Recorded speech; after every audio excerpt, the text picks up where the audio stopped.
আজকে বানাবো হাক্কা নুডলস। আমি 3টে সেটের হাক্কা নুডলসগুলোকে নিয়ে নিয়েছি। এখন এটা বয়েল হচ্ছে। এর ভেতরে একটু লবণ আর একটু তেল দিয়ে দিয়েছি, তাহলে একটু বয়েলটা ভালো হবে। তেলটা দিয়ে দিয়েছি যাতে নুডলসগুলো না লেগে যায় কড়াইয়ের সাথে। কভার অফ করে দিয়েছি।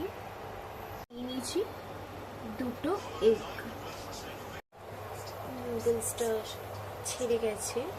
এরকমভাবে 3-4 মিনিট এটা বয়েল হবে।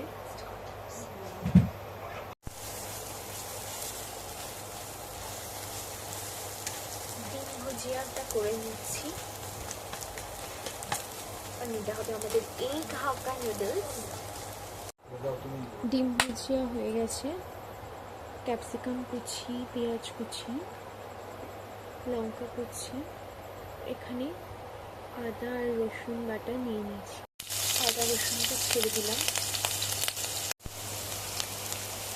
আদা বাটা আর রসুন কুচির মধ্যে দিয়ে দিলাম এবার পেঁয়াজ কুচি। এটা ভালো করে একটু পেঁয়াজগুলোকে ভেজে নিচ্ছি। ক্যাপসিকামগুলোকে দিয়ে দিলাম। এরপর দিয়ে দেবো লঙ্কা কুচি। একটু স্মেলটা দিয়ে ক্যাপসিকামে। এগটা দিয়ে দিলাম। টমেটো সস, আসলে টমেটো সস আমি দিই, টমেটো জুস করে দিয়েছি।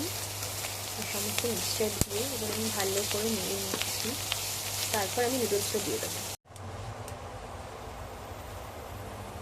লাস্টে আমি একটু টমেটো সসের সাথে চিনি মিশিয়ে নুডলসের ওপরে ছড়িয়ে দিলাম, যেহেতু এটা হাক্কা। গরমা গরম hakka noodles, egg hakka noodles is ready.